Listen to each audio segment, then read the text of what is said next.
Alô, alô, meu povo, mais um episódio do Bem Bolado com HG. E na edição de hoje, já que pela manhã o Bruno Musi falou ainda, é tão difícil, né? Porque a coletiva acontecendo, os jornalistas perguntando e tal, mas é que o tema é tão...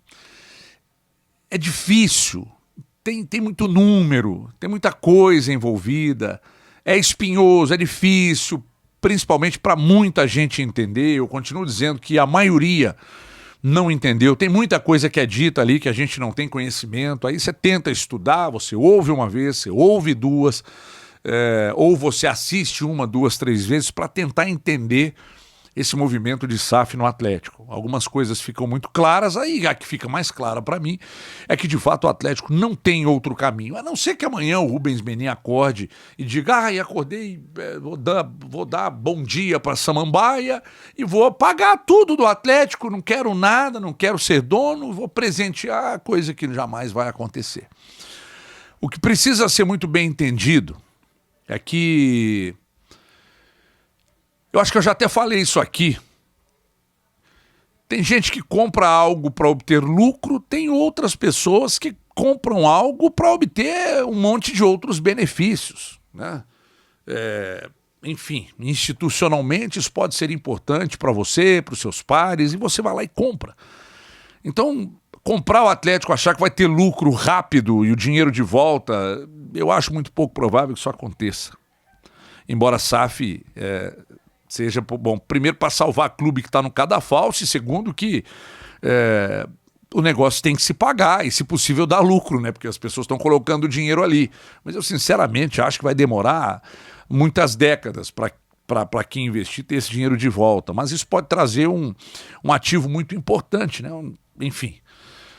Principalmente essa questão do poder institucional e tal. E outra coisa, né? O estádio bem gerido. Daqui a pouco, talvez, o clube inicie uma temporada aí com resultados, e aí títulos, aí valoriza elenco. Daqui a pouco aparece um jogador de base. Tomara que o Atlético faça esse processo de uso de jogadores da base. Tomara que isso aconteça, porque é o que pode ajudar, principalmente, né, para que o retorno financeiro aconteça, né? Enfim. Hoje a gente, na turma do bate-bola, falando sobre o que foi tratado e a questão dos 40 milhões de investimento, e aí não são 40 milhões por ano pagando folha, né? 40 milhões de investimento. Na virada de 20 para 21, o Atlético meteu, sei lá, 200 milhões de investimentos ali e ganhou os títulos de 21, mas 22 e 23 os resultados, 23 ainda não aconteceram e 22 foi muito abaixo do que esperavam, né? Porque campeonato estadual, sinceramente, é igual um mamilo de homem, não serve para absolutamente nada, só para colocar na estatística e tal. Ganhou tantos títulos estaduais, legal, muda nada. Mas eu entendo que essa realidade apresentada pelo Bruno, primeiro que eu acho o Bruno com um semblante muito esgotado, sabe? Um cara assim, semblante... você é sommelier de semblantes agora. Não, eu só estou fazendo um en passant, falando do que eu percebi ali. Mas uma coisa que me chama a atenção é que isso de abrir que terá o clube 40 milhões na próxima temporada para investimento é muito longe do que o clube fez nos anos anteriores, mas é uma realidade que o Atlético já poderia ter anunciado há mais tempo. E o que eu disse há pouco na turma do bate-bola? Acho importante que a soberba seja deixada de lado, que promessas de algo que o clube não pode cumprir não sejam feitas, nem a longo prazo, porque o torcedor não esquece. Trabalhar com os pés no chão, principalmente naquilo que você traz da parte interna do clube e entrega para o torcedor. Que se você der esperança ao torcedor de que você vai trazer jogadores de ponta e que no ano subsequente o time vai brigar por títulos, vai tentar acompanhar Palmeiras, Flamengo, cara, é uma mentira que não pode ser contada para o torcedor. Porque o torcedor cria uma... Gente, o clube de futebol, para muita gente, é a única coisa que o cara tem na vida. Na vida. E ele espera muito do clube dele no início de cada temporada. Ele esperava no passado, porque 21 ganhou tudo, ele esperava esse ano, porque 22 não foi legal, mas 21 ganhou tudo e ainda tem muito jogador de qualidade, um elenco acima da média. Eu tô falando que é um elenco acima da média, mas que passa Palmeiras, que passa Flamengo. Esquece o Flamengo, esquece o Palmeiras, estão vivendo em outro patamar. Em outro patamar. Quando o Atlético investiu 200 milhões e montou aquele time, o Flamengo investe 1 bi e não tem dívida. Esquece o Flamengo. Palmeiras, 600 milhões, esquece o Palmeiras.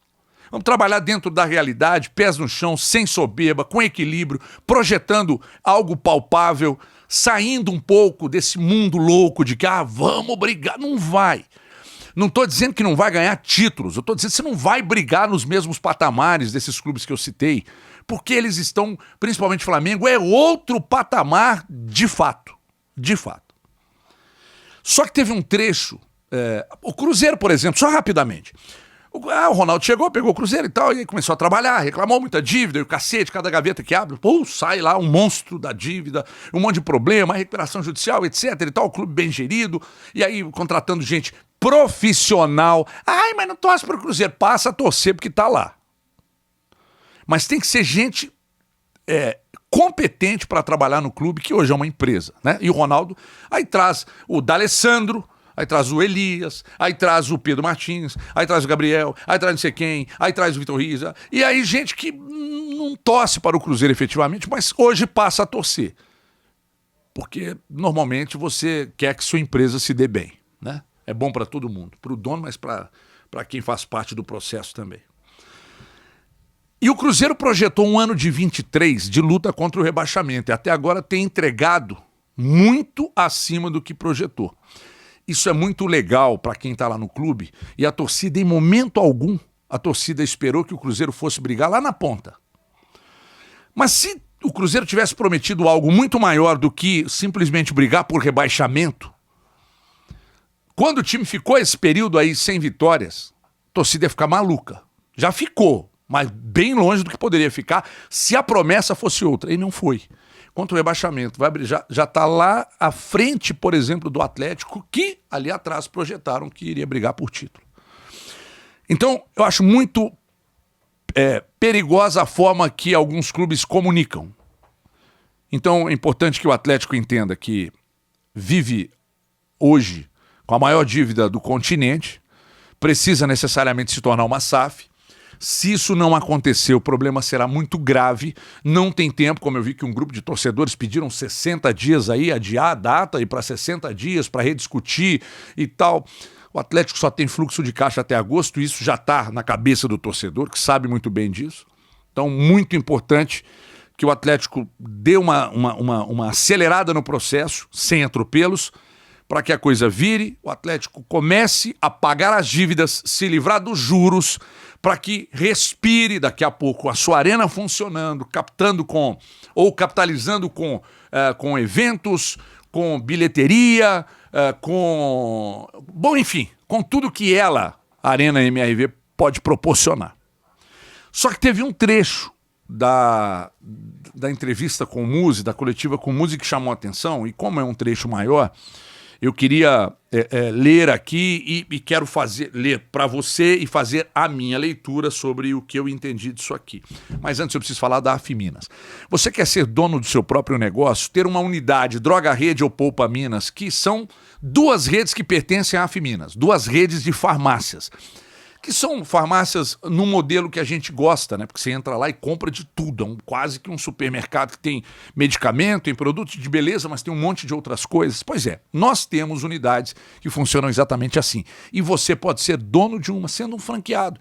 Você tem grana, você quer fazer um investimento, é bem mais baixo do que você imagina.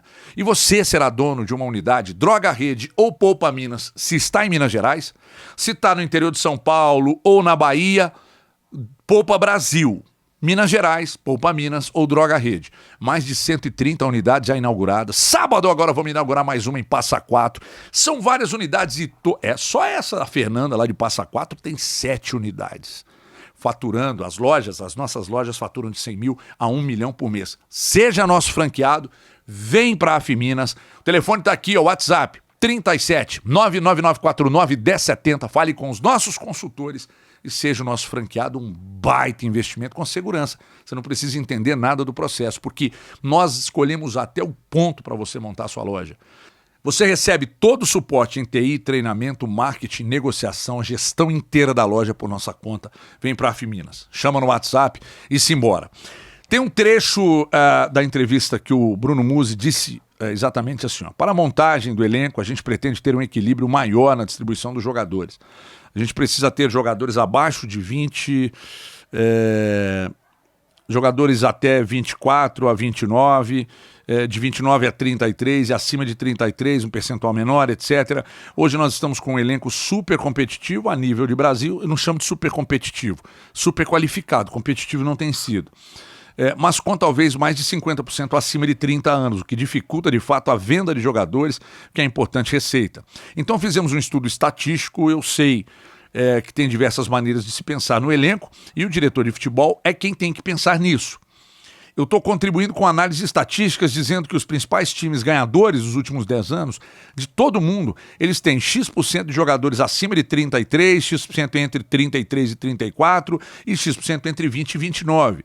É isso que a gente vai tentar buscar, um equilíbrio para que a gente possa, de fato, trazer jogadores acima de 33 anos, que são aqueles que dão competitividade, o que não dão competitividade, mas dão qualidade, aqueles acima de 30, que a gente também possa ter um percentual elevado de jogadores entre 20 e 29 anos, entre 20 e 24, que de fato conseguem trazer performance esportiva também. Caso de Paulinho, Igor Gomes, Bruno Fux, que também possam, depois de 2 ou 3 anos, tentar obter resultado financeiro, além do esportivo, blá, blá, blá. Parece meio confuso, mas eu só queria fazer a minha leitura disso aqui. A minha leitura disso aqui, dito pelo Bruno Musi, é de que o Rodrigo Caetano é meio que uma crítica ao Rodrigo Caetano aqui. É a minha leitura, não precisa ser a mesma que você... É a minha leitura, não precisa ser a mesma de quem está do lado de lá. A minha leitura, há uma crítica aqui à montagem do elenco. Né? Me parece que, em outras palavras, chamou o elenco de envelhecido. E é. Eu critiquei agora há pouco aqui o fato de terem renovado o contrato com jogadores que não performam. Não performam. Viajam, são importantes para vestiário, para o dia a dia e tal, mas dentro de campo não performam. E tiveram seus contratos renovados. Então, o que eu entendi disso aqui que foi uma crítica... a montagem do elenco, a manutenção de alguns jogadores e blá, blá, blá e tal. E eu, sinceramente, não sei como o Rodrigo Caetano recebeu isso aqui. Gostaria até de saber. E no final da fala dele, ele disse, essa é a mentalidade que temos de ter daqui para frente. Nós temos que, todo mundo tem que ter essa visão, e isso é o que a gente está trabalhando internamente para que todos tenham esse pensamento. Ou seja, parece que tem gente lá que não tem. E se é o diretor de futebol, eles pretendem continuar com ele daqui para frente? Não sei, gostaria de saber. É a leitura que eu faço. Pode ser que eu esteja redondamente enganado, mas foi o que eu entendi. E eu, sinceramente, acho que isso pode ter gerado um certo desconforto junto ao diretor de futebol. Vamos ver como é que fica a situação daqui para frente e a partir de 24, já com a SAF estabelecida. Bom, é o que a gente tinha para hoje. Desculpa o vídeo mais longo. A gente fica por aqui e volta na próxima oportunidade. Tchau, pessoal.